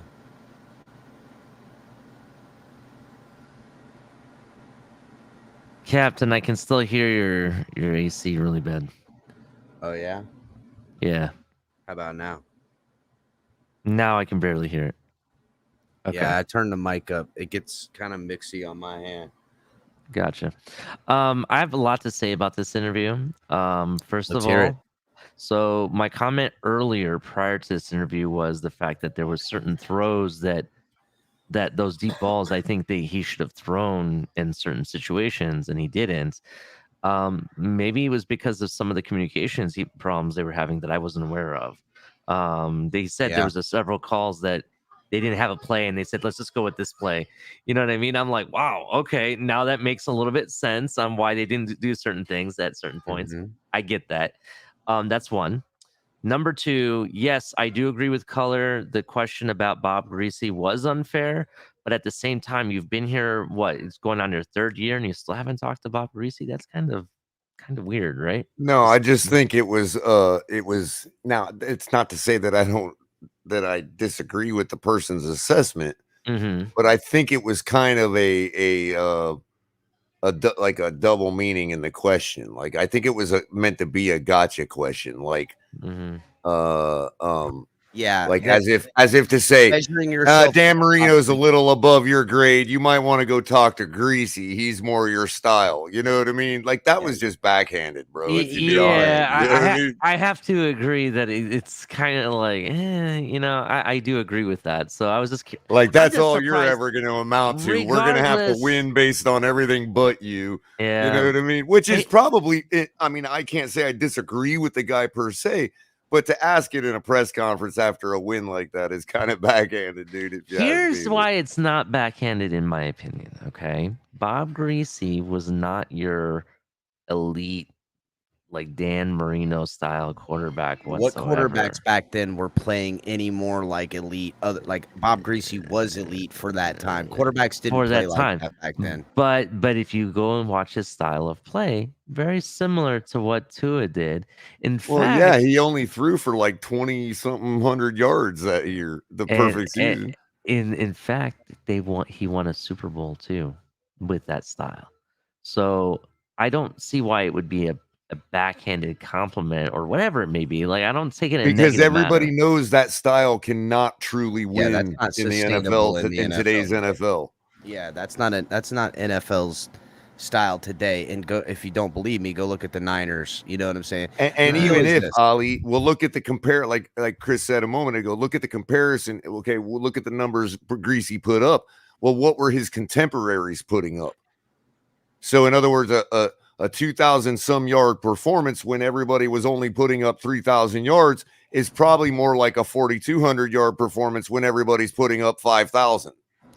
I'm wondering this: how many plays do they have that they didn't call today? Not only for what Ali said, but didn't call just because they didn't need to. You know what I'm saying? You want to save some of those for when you need them. You don't show all your cards at once. I get it. Not when I you're get winning. that. Not when you're Yeah. winning. When you're You winning, you go out don't. there and You just do it start maybe when throwing you're exotic losing. stuff. You have to do Yeah. something. But yeah, I get that. And there was probably a certain amount of that today. Maybe we took our foot off the gas, which all of us as fans have been preaching, step on it. Yeah. But at the same time, I was already prepared for that. And just because that might be true and probably is true, those things are not to be construed as mitigating circumstances as to why there was meat left on the bone in the actual play action, not just the scheme and what the plays we were calling. You know what I mean? Play action, there was, listen, they dialed up some good football plays on their defense. Middle of the line still has some bad stuff going on, and that needs to get cleaned up. And this outside zone running needs to get cleaned up as well. I think those things, and if you guys go back and watch my Mike McDaniel offense breakdown video, those are the types of things that are going to play into this offense to get the ball. And speaking of that, Capitan, remember the comparisons we were making between Gaskin and Edmonds, right? In the offseason. One of the important things, differentiators that people would come up with is that Chase Edmonds' average per carry is higher. It was like 5.6 yards or something, right? And my comeback to that was always, look at the performance against the Buccaneers, look at the performance against the Giants. Gaskin has flashed, and why wouldn't he get the same deference that Tua gets when you're talking about a historically bad offensive line? Well, today's stat line, Chase Edmonds was 12 carries for 25 yards, 2.1 yards per carry. Raheem Mostert, 5 carries for 16 yards, 3.2 yards per carry. Okay. Now, on the receiving end, I wanted to point out early because we had asked about the Waddle stats, the stat line. Waddle was 4 receptions on 5 targets for 69 yards and a touchdown. That is absolutely as efficient as you can get. I'd like to see higher yards, but when you're only talking 4 receptions and you got a touchdown, that's pretty damn efficient. Tyreek Hill was 8 receptions for 94 yards, 0 touchdowns on 12 targets. Now, Edmonds, on the other hand, did make up for it in the run pass game. He was 4 receptions for 4 targets and 40 yards. So that's a Myles Gaskin type pass performance for Chase Edmonds. Yeah, look, first game, still working some kinks out. That Alec Ingold and how important his movement and personnel on the field like that comes into play. I mean, what, one target for Mike Gesicki the whole time? A couple. Yes, to that was Durham the other thing I Smythe. wanted to point out was Yeah. one target for 1 yard. Yeah, one target for 1 yard. There's gonna be some growth in this offense because to me, as many things as it did to win the football game, there's still so much more I expect to see in design, utilization, and Tua outside the pocket, outside the numbers. You know what I'm saying? Rolling, throwing on the run. We didn't see him really throw on the run at all, and when he did, he had pressure all over. Well, question. I for want to you. address something real quick. Question for you guys, real quick. Oh, go ahead, Ali. I want to address something going on in the chat right now. Listen, everybody has their own opinion. They're entitled to that. Let's be respectful, but at the same time, let's understand that your quarterback, QB1, Tua, has admitted that they need to play better. He's already admitted that there's things that he needs to work on and watch the tape. All right. So I don't want to see bickering going on in the chat and calling names or, oh, who are you? I don't want to see that shit. We're all on the same team here. Just because somebody says that. Win. Yeah, we got to win. Let's all be happy about it, right? If you But can't criticize your team when you're winning, like that's precisely when you do it. Yeah, anybody can criticize a team when they're losing. I promise you this, tomorrow morning, that's exactly what they're going to do, is criticize themselves in this win as they break it down, as they look at stuff. I promise you, after that game, McDaniel and the other guys already are asking, I need this film for this play. I want it from 2 different angles because I wanted to see what happened there. They are going to find out. They're going to make adjustments. They're going to work at them in practice, and this team will only get better. And the places in which, you know what I didn't see? I didn't see eyesores out there. I didn't see foul play. Couple of bad thrown balls, couple of errant throws from Tua. Still kind of doing that stuff he did before, where when he's trying to do too much and when he should just throw the ball away or something like that. Couple of that things happen. But, dude, we won this football game and won it decisively and just owned them. Granted, the defense had a lot to do with that. They scored a touchdown. They got turnovers. But Like that's what this 3 defense turnovers is we for. got? Yes, I think it was 3 turnovers. And one of them was a score. Look, again, I'm sorry. It just is the way it is in today's NFL. If your defense is scoring points for you, you have to put up a 40 burger against a team like that. I mean, come on. Now, it didn't happen. So even if we get an extra touchdown because we stepped off the gas because, we're classy, that still would have been only 27 points. When your defense is scoring for you, you got to be putting up 38, 40 some points. I mean, come on. Let's get to this Mike McDaniel press conference. He had, well, you know what? Damn, I can't play that video yet. Can't play it yet. I gotta wait for it to be done. I got a video of them giving him a Gatorade bath. They didn't give it to him on the field. They gave it to him in the locker room. Hopefully that video will get cleared up and I can show you guys it later. But here's Mike McDaniel's press conference, what he had to say about the game. He was elated. Big first win, monkey off his back, and now he gets to be a winning coach. 0-1, or 1-0, I mean, right now, making things happen. Oh, what's up? Yeah, ice cold. Courtesy of Christian Wilkins. So, my glass is a little splotchy, but what do you guys got?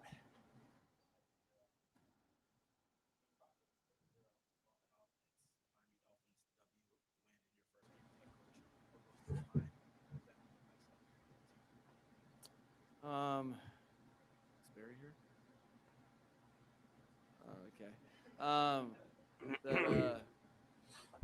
I'll do the latter because that's the one I can retain.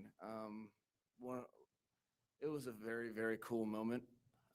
Against my wishes, they just they just showered me in Gatorade and made it about me, which I know for a fact it's not. But they, the team celebrating together and just being happy for the direction that we're going in. That's why you get into team sports. I can also tell it was a good excitement and celebration because it wasn't like a satisfied celebration. They were happy that we got it done. I think a lot of guys feel like the Miami Dolphins fan base and the organization deserve to win.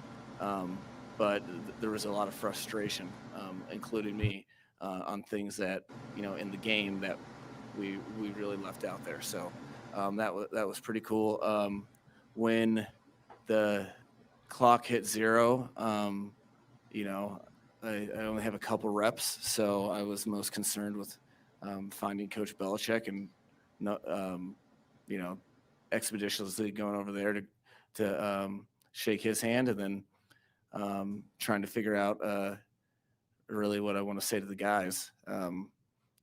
It's more of, okay, what's the next step in the job than anything else. It's maybe with friends and family, I'll take 15 minutes to appreciate it, but that's not why I'm here, is to bask or cheer.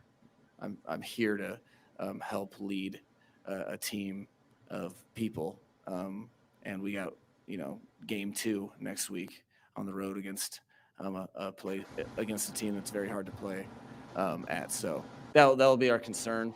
Other than that, I'm very happy for the team overall because they've put in the work. It's really since April, and even before that, the whole organization has really worked in one direction, and you'd like to see that get rewarded.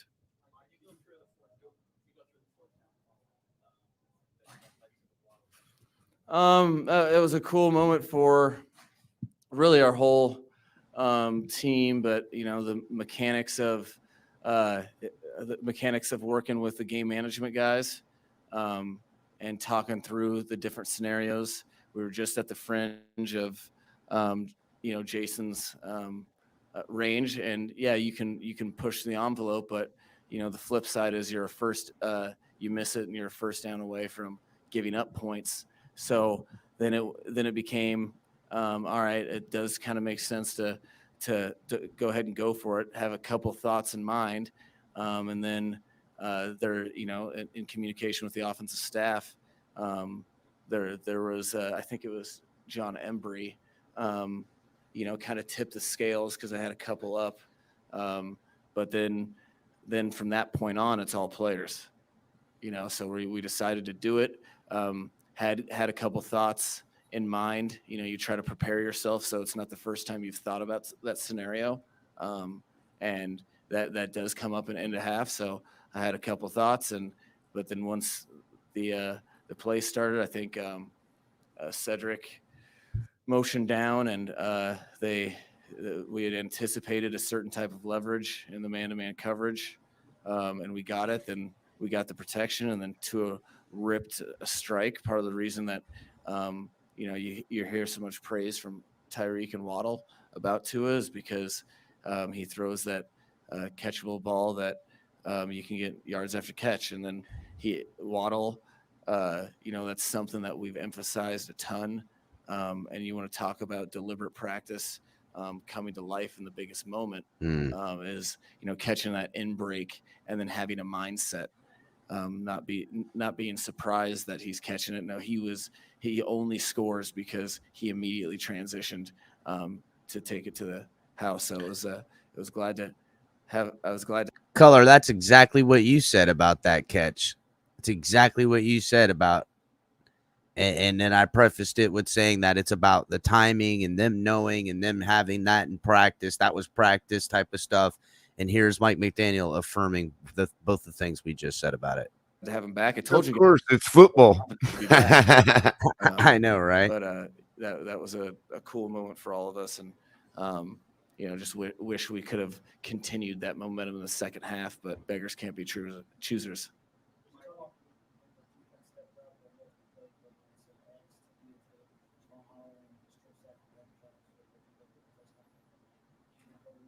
Yeah, no, this is, I told the team last night, I thought it was important that you guys were introduced to the offensive players and the offense. But this is still the defense's team until proven otherwise. And they valued that. That was important to them. When Wow. they heard that. And they wanted to prove me right, and they sure did. There's a defense is funny where you have so many guys that are competitive and have high standards, and then you're giving up some yards and you're driving down the field. Well, it's a classic example of the other team has to score. So Mhm. don't panic, and then wait for your opportunity and seize it. So that was a huge momentum turner. The pick with ex PBU, and then Javon coming in and making a play on that. Who knows what the game looks like without that one. So those are a ton of examples that we'll be able to learn from. But I thought it was good that the defense deserved to get some. They put in the work. They've it is the stage now where they've been able to play together for a while, and so that means a lot to them. They want to they have a standard that knows when a Miami Dolphins game occurs that you're going to have to deal with this defense. And we're +3 in the turnover margin, which that's probably the biggest indicator that you'll have. I think that's factual, actually. 87% or something. Anyway, you guys can check that, but that was the real story of the game, was being able to protect the ball and the game +3. You ain't lying. Mm-hmm. No, I mean, Tyreek made some plays. Our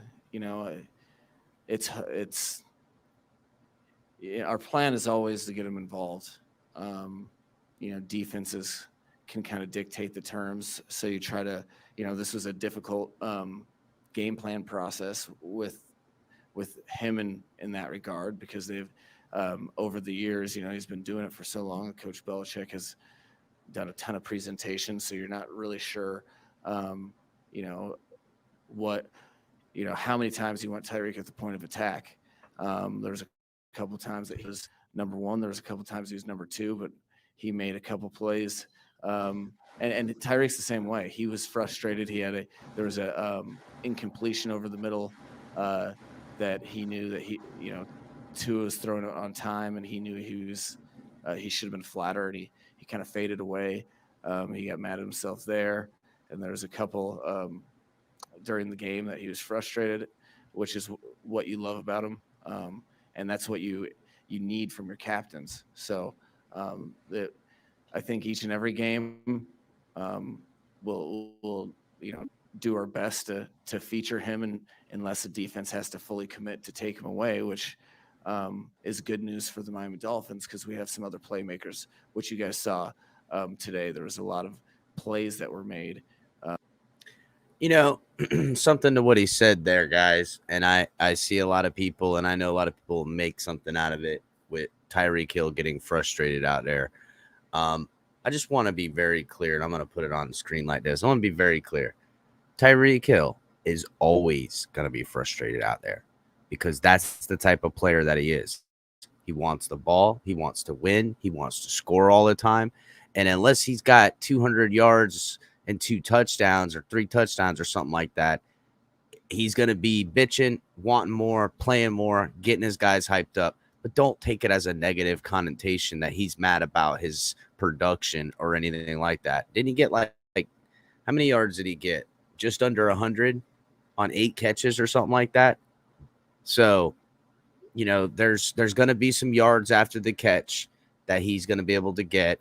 There's going to be some bombs. He's not calling it out onto it. But again, by week 5, well, again, if we're 4-1 after week 5, say, the bitching will be to a minimum because we're winning. But if if it's week 5 and we're 2-3 and we just lost one, and which I don't see how that is, or we're only 2-3 because we just beat the Jets and it wasn't by anything bigger than we just seen, then yeah, we could see some frustration. And that's kind of why I said it. We don't have to really attack each other, Dolphins fans, about Tua. These football players on this team will hold him accountable. Exactly. This defense is so good. These offensive playmakers that we put on this team, this offensive scheme, this offensive game plan, this offensive coaching, coupled with this defense that's already been there, is gonna, if he's not carrying his weight or not doing what he needs to do, and they're talking about it in practice and they're trying to make adjustments and it's not showing up on Sundays, then they'll take care of it them damn selves. Absolutely, because I don't think that Xavien Howard and all these guys are going to go one more year being the scapegoats. You know what I mean? So on top of that, though, I wanted to somebody had made a point in the chat about ultimately, look, the biggest difference today, the story of the game is what Mike McDaniel was saying, the turnovers, all that. The story of our team right now is the fact that we never were in jeopardy of losing this game. We needed to put up way more points. We needed to see way more, like Kahari says, the QB1 performance wasn't impressive.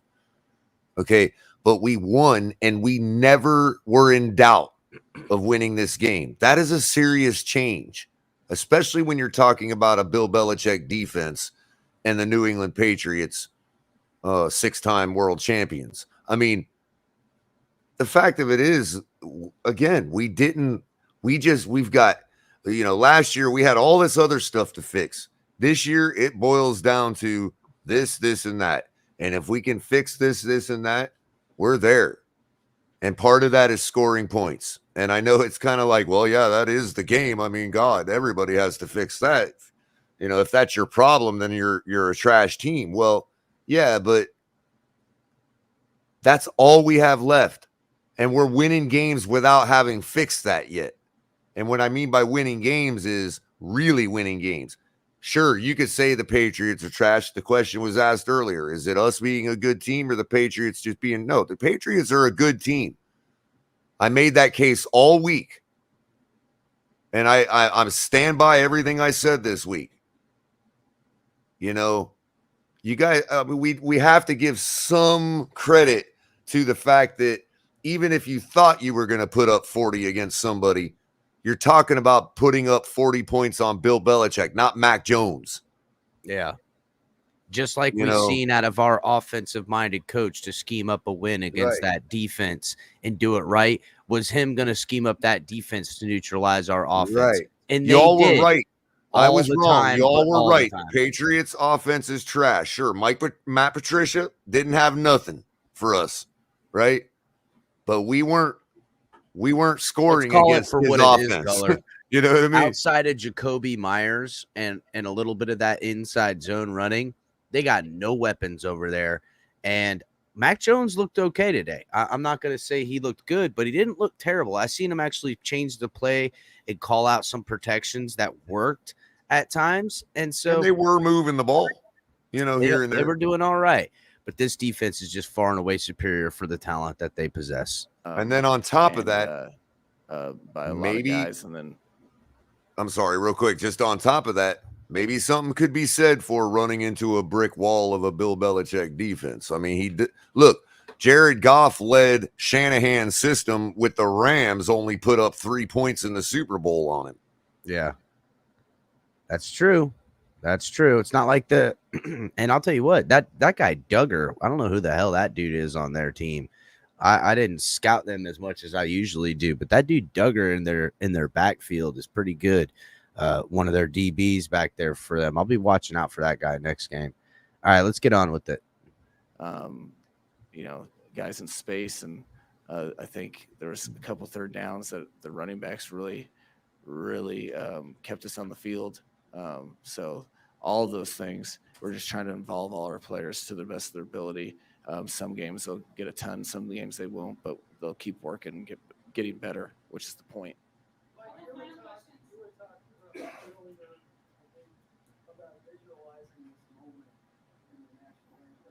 Mm-hmm. Was it what you expected, and what about the build-up as you were, coming to the stadium today and all? Was it as planned, or was it? Well, it's interesting with this role, and you may call BS on this or not, whatever.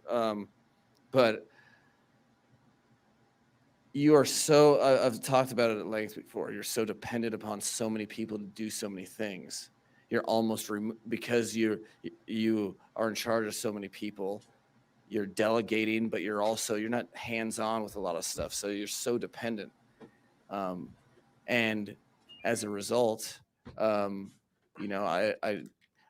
never felt isolated in the least in this moment. So probably the last, I don't know, decade of football is probably the most relaxed and comfortable that I've been for a game.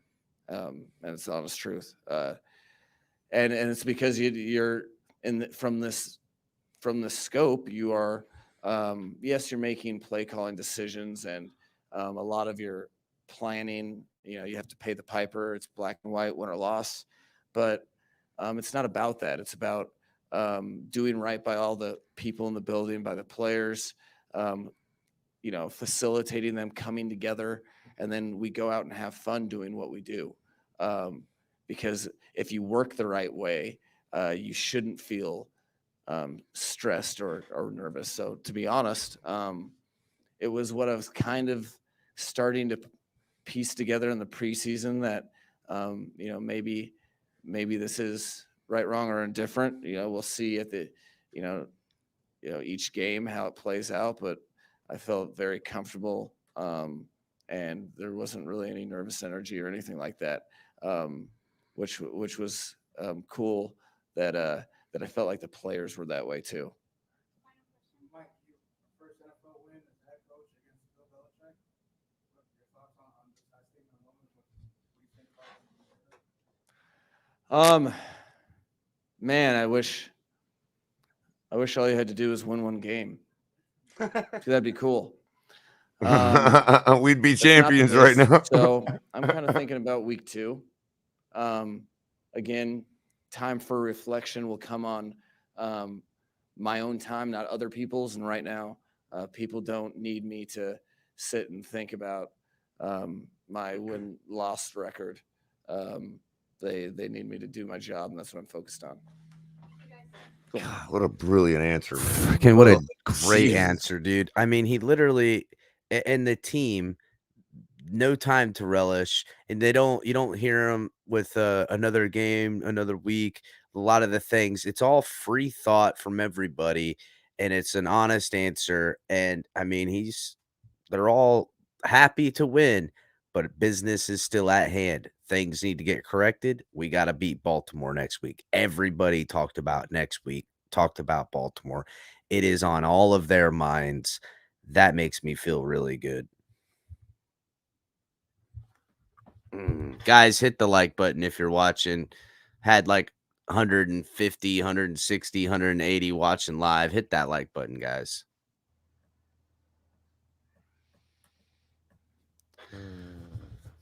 Let's see. I think that's it for us, guys. Let me see. I don't think I have anything else. I'm still waiting on that highlight video to finish scrubbing, or else I'd play it. I don't want to get hit on the whatchamacallit. Is it a different one? It's not the one that you already had on there, was it? Yeah, got hit twice, bro. It was clean, came out clean, went on, and then somebody hit it somehow. I don't know how. That's my fault from Saturday. I'm sorry. I played. No, not yours. Not yours. No.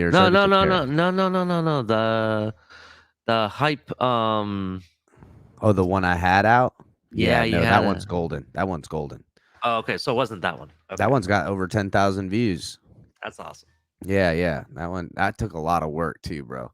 Guys, because they is. yeah, I know. It's trying to have fun. Yeah, guys. We're gonna be here tomorrow, Finn's Tailgate. I'll work as diligently as I can to get some film. I don't think 22 film comes out until Tuesdays, if I'm correct, because they wait until the Monday Night Football game is released. So maybe Wednesday or something like that, I'll get the film and start breaking it down. I'm not gonna just take the whole film. I'm gonna try to get it, edit it, break it down. Maybe I'll do a breakdown video. We'll figure it out. Still going through some things as far as figuring out how I want to do some of these recorded videos. But guys, thanks for coming by. Make sure to catch Ali and Color. The boys are going to be in and out all week. There's a lot to talk about, guys. A lot to talk about. And Dolphins are 1-0 right now. We beat the Patriots. We're 1-0, 1-0 in division. Things to clean up, but let's just simmer. We get to not be pissed until next Sunday, come win or loss. Yeah, this week I mean, we'll you don't have get the knocked pep out in of our the step. playoffs. You don't get knocked out of the playoffs by winning. So That's you know. exactly right. And listen, bro, listen, plain and simple, you get to wear your Dolphins gear that you buy from Fanatics, link in the description, with pride all week long. Monday morning at the office or at your work, you get to come strolling in. That's right, bitches. Where the Patriot fans at? I don't see, because every Patriots fan's wearing their stuff loud and proud all week. They will put it back in the back of their closet until they can start psyching themselves out to win in week 2. Oh, you again. should have seen. I don't even You know. should have seen. I saw a Patriots fan today after the game walking through the parking lot, and he kneeled down at the tailgate at the car of like a couple Dolphin fans and started talking to them like he was a insurance salesman as to what all our problems are and all that. And I'm thinking, is this guy game-splaining us when we just beat their ass? Like, seriously? He was game-splaining you, dude. Ooh, I like that. Color. Coin that shit. You need to use I'm that. telling you. Game-splaining Motherfucker me was on- game-splaining Dolphin fans after they just got their ass beat. Don't tell me how I need to get better after you just lost, bitch. Don't game-splain me. Don't come up around here. Don't you get out of here in South Florida, motherfucker. Get up out of here. Get. That's what you should have They're hit him done. with. You got to They're hit done him in with. South Listen, Florida. Color. This is something my family and I, we do this a lot. Somebody gets up in there and they're kind of like in the vicinity, talking to like your friend over here or something like that. You don't address them. You just go, get like that. No one Right? will ever believe that you're telling them to get. They'll just be like, that motherfucker say get. They won't even understand. You'll befuddle them, and then they'll walk away and be like, that guy get me. That guy just told me to get. And you just go, just a weird get like that, bro. That And is he's corny. sitting there, and he's sitting there, and I swear to God, he's sitting there, and I actually am not in disagreement at all with Kahari P. But he was sitting. This is a Patriot fan sitting there explaining the same things that Kahari P is to them, to these Dolphin fans. Like, this is not sustainable. Tyreek's gonna get this and that, and I'm thinking. That ain't Kahari P talking, though. That's a Patty fan. What I witnessed was basically somebody like Maston Park or Sal in a Patriots jersey telling us why we're going to lose to Buffalo. As they just after we lost just to beat us. their ass. Yeah, I don't want to hear that shit. You take that Like, shit down the seriously. road, bro. Kick rocks, motherfucker. Get up out of my grill. With Take your loss Patriot humble. fans are, Yeah. oh, You terrible. knew they weren't going to take the loss humble. But guys, make sure to hit the like button on the video, share the video. We'll see you guys tomorrow. Fins up, everybody.